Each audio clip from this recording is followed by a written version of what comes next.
میں نے آج تک حضور کے گھرانے کو ہدیہ پیش کیا ہو، میں نے آج تک حضور کے گھرانے کو تحفہ پیش کیا ہو، میں نے آج تک حضور کے گھرانے کو نذرانہ پیش کیا ہو، اور حضور کے گھرانے کی طرف سے مجھے خالی ہاتھ لوٹایا گیا ہو۔ ممکن ہی نہیں، ممکن ہی نہیں کہ خالی ہاتھ لوٹایا گیا۔ حضور کے گھرانے کے ساتھ ساری کائنات کی محبتیں ہیں، حضور کے گھرانے کے ساتھ ساری کائنات کا تعلق ہے۔ اور یاد رکھنا، انسان بعض اوقات اپنا غم برداشت کر جاتا ہے، اپنی اولاد کا غم برداشت نہیں کرتا، اور بعض اوقات اپنے معاملے میں معاف کر دیتا ہے، اولاد کے معاملے میں بہت غم دل کو کھا جاتا ہے۔ میرے حضور کے گھرانے کو جو ہدیہ دے گا، میرے حضور کے گھرانے کو جو تحفے دے گا، میرے حضور کے گھرانے کو جو اعمال دے گا، حضور کے گھرانے کو یہ ہدیے، یہ اعمال، یہ تحفے زندگی بھر اس کو سرنگو نہیں ہونے دیں گے، زندگی بھر اس کو ناکام نہیں ہونے دیں گے، اور زندگی بھر اس کو کامیاب۔ دو تسبیح صبح، دو تسبیح شام سورۃ اخلاص کی، دو تسبیح صبح، دو تسبیح شام سورۃ اخلاص کی آپ پڑھیں، آپ پڑھیں، اور پڑھ کے ان ہستیوں کو ہدیہ کریں، ہستیوں کو ہدیہ کریں، حضور کے گھرانے کو ہدیہ کریں۔ اور حضور کے گھرانے میں حضور کی بیویاں، حضور کی بیٹیاں، حضور کے بیٹے، حضور کے داماد، حضور کے نواسے اور نواسیاں، یہ حسن اور حسین جس کو حسنین کریمین کہتے ہیں، حضور کے نواسے ہیں، یہ حضور کا گھرانہ ہے، ان کو ہدیہ کریں۔ اپنے مسائل کو حل ہوتا دیکھیں، اپنی مشکلات کو حل ہوتا دیکھیں، اپنی ناکامیوں کو ختم ہوتا دیکھیں۔ سال سے یہ عمل بتا رہا ہوں، سال سے یہ عمل بتا رہا ہوں۔ میں نے تو جس کو دیا ہے زندگی میں اس کو کامیابی ملی ہے، میں نے تو جس کو دیا ہے اور زندگی میں ناکام نہیں ہوا۔ ہمارے یہاں ایک پیر صاحب تھے، میرے والد صاحب رحمۃ اللہ علیہ، ان کا باغ اور ہمارا باغ آپس میں اب بھی ایک ہی ہے، دیوار کے ساتھ دیوار ہے، بنے کے ساتھ بن۔ تو وہ ان کے ہاں گئے تو ایک بابا جی جھاڑو دے رہے تھے، ایک بابا جی جھاڑو دے رہے تھے، اور صبح شام کی روکی سوکی ملتی تھی، اور بس ہر وقت غلامی ہوتی تھی، ہر وقت غلامی ہوتی تھی۔ تو مجھے والد صاحب نے بتایا کہ میں اس بندے کو جانتا ہوں، اس نے اتنی مربع، اتنی ایکڑ، اتنی زمین جو ہے اٹھا کے ساری پیر صاحب کو دے دی، اور ساری زندگی پیر صاحب کے 2 وقت کی ایک شوکی پوکی روٹی، آخر وہیں مر گیا اور اس کو کفن دے کے دفن۔ اسے پیر صاحب نے مجبور نہیں کیا، پیر صاحب نے مجبور نہیں کیا۔ دعاؤں کی طاقت ہے، دعائیں نسلوں کو کھلائیں گی، پلائیں گی۔ پر ایک تجربے کی بات بتاؤں، بڑوں کی بات ہے، بڑوں کی بات، دعاؤں کی برکت سے اللہ حلال طیب طاہر کھلائے گا۔ میرے پاس ایک صاحب ہے، کہنے لگا کاروبار کو زوال ہو رہا ہے، کورنگی میں، کراچی میں فیکٹریاں، ملیں اچھی خاصی ہیں وہ ایریا، تو کہا کاروبار کو زوال ہو رہا ہے، اور کاروبار زوال پہ چلا گیا ہے، کمپنیاں 2-4 بند ہو گئی ہیں، زوال ہو رہا۔ میں نے اللہ کا نام دیا، پھر ملے، کہا کچھ نہیں ہے۔ اچھا، میں نے کہا یہ پڑھیں آپ، اللہ پاک دکھائے گا مجھے۔ انہوں نے خود بتایا، میں ایسے کوئی سمندر ہے اس سے کنارے کھڑا ہوں، کہنے لگے کراچی کا سمندر نہیں، کہاں ہے؟ تو میری طرف پانی آتا ہے بالکل میلا گندا، تو میں سوچتا ہوں سمندر کا پانی تو بالکل شفاف ہوتا ہے، یہ گندا پانی کیسے ہے؟ اور وہ گندا پانی پہلے میرے ٹخنوں تک آتا ہے، پھر گھٹنوں تک آتا ہے، پھر رانوں تک آتا ہے۔ اور کہا کہ مجھے دور سے ایک لہر آتی نظر آ رہی ہے کہ شاید میں اس میں ڈوب جاؤں۔ آواز آتی ہے چلا جا، تیرے رزق میں کوئی مشکوک رزق داخل ہوا ہے، ہم تجھے پاک کرنا چاہتے ہیں، اور یہ سارا مشکوک رزق ہے، اور تیرے مال کو ہم نے اس لیے کم کر دیا۔ گھبرا نہیں، گھبرا نہیں، استقامت سے ہمارا نام لیتے رہنا، بہت جلد تجھے ہم پاک کر کے پھر پاک مال دیں گے۔ پاک کر کے، کیا عجیب بات ہے، پاک کر کے پھر پاک طیب طاہر مال دیں گے۔ گھبرا نہیں، ہمارا نام لیتے رہنا، تو ہو کسی بھی حال میں، تو ہو کسی بھی حال میں، تو ہو کسی بھی حال میں، مولا سے لو لگائے جا، قدرت ذل جلال میں کیا نہیں گڑ گڑائے جا۔ چین سے بیٹھے گا اگر کام کے کیا رہیں گے پر، گونا نکل سکے گا مگر پنجرے میں پھڑپھڑائے جا۔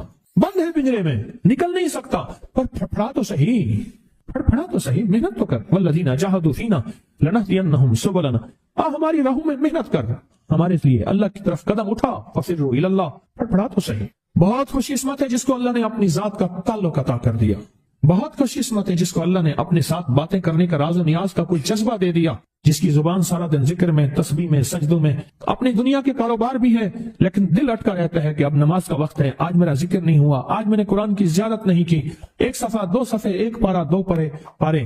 خوش قسمت انسان ہے آپ، بہت نصیبوں والے ہیں آپ، بہت نصیبوں والے، یقین جانیں۔ دنیا کا خوش قسمت انسان وہ ہے، دنیا کا نصیبوں، بخت اور مقدر والا انسان وہ ہے دنیا کا جس کو اللہ پاک کہے تو ہو اور میرا نام ہو، بس وہ درود پاک کی شکل میں ہے۔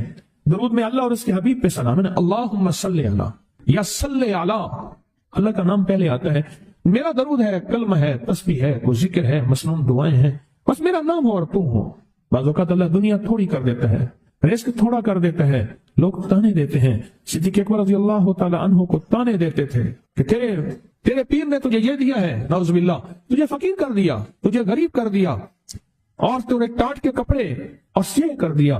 تانے دیں گے بعض اوقات، بعض لوگ بہت تانے دیں گے۔ میں نے ایک دفعہ مجھ سے کہنے لگے کہ مجھے دنیا بہت تانے دیتی ہے، تو میں نے کہا میرے ساتھ سودا کر لے، اگر زیادہ تھک گیا ہے، اب تک جو تسبیح ذکر کا نور ملا ہے وہ مجھے دے دے، میں اللہ سے کہتا ہوں کہ اللہ اس کو مال دولت دے دے، یہ سب چھین لے۔ کہا نہیں، یہ سب کچھ تو اس کے پاس بھی ہے جس کو کلمہ نصیب نہیں ہوا، یہی تو میرے پاس ہے، اگر یہ مجھ سے چھن گیا تو باقی میرے پاس بچے اور رہے گا کیا؟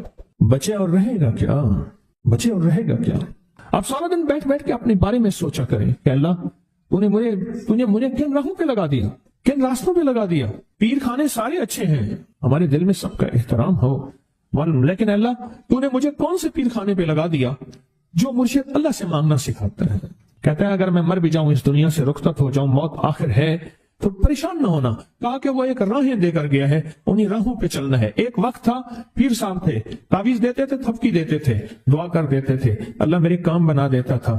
پیر گیا، دعا بھی گئی، تھپکی بھی گئی، تعویذ بھی گیا۔ نہیں، پیر جائے بس پیر کا رب تو ہے نا، فَأَيْنَ اللَّهُ، اللہ کہاں جائے گا؟ پیر کا رب تو ہے، اور اصل وہی ہے۔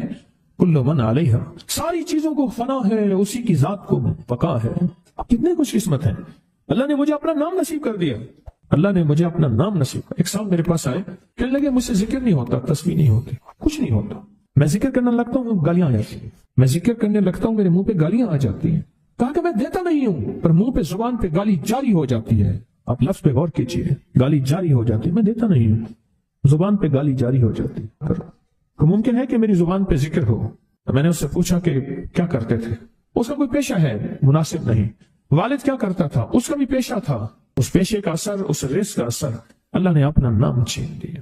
دولت ہے، سب کچھ ہے، مال ہے، دنیا میں ظاہری عزت ہے، پر اللہ نے اپنا نام، اپنے نام کی لذت، اپنے نام کی حلاوت چھین، اپنے نام کی حلاوت چھین۔ اسے کہا صرف اور صرف درود پاک پڑھ، بس صرف درود پاک۔ پھر نہیں پڑھ سکتا۔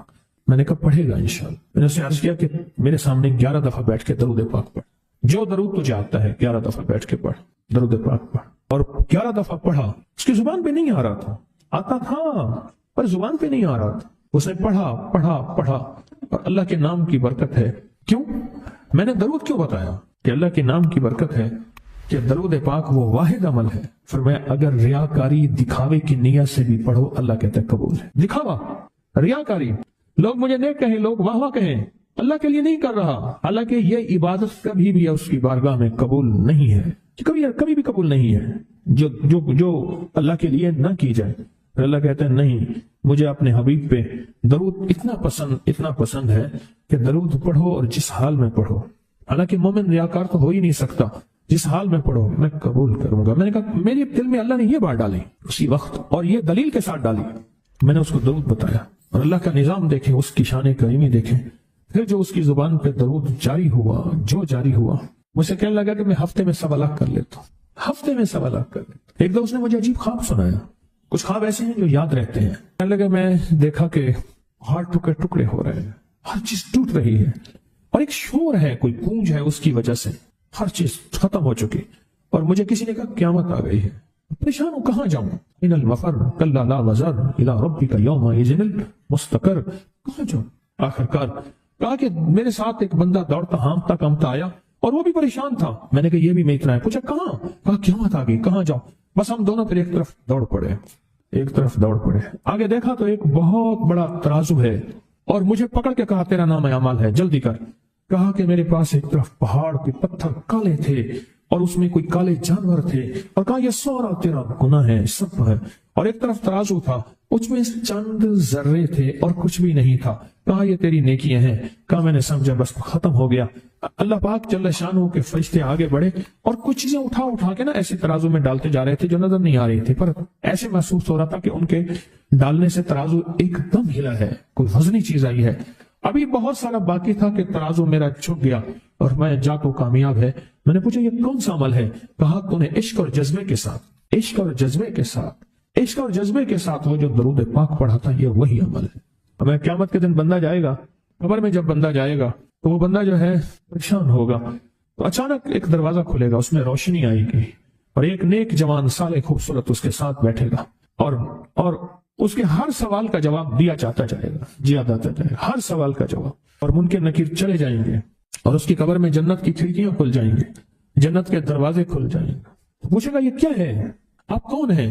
کہا وہ درود ہوں جو دنیا میں تو اٹھتے بیٹھتے سوتے جاگتے پڑھتا تھا، وہ درود تو دنیا میں مجھے نہیں بھولا تھا، آج میں تجھے نہیں بھول۔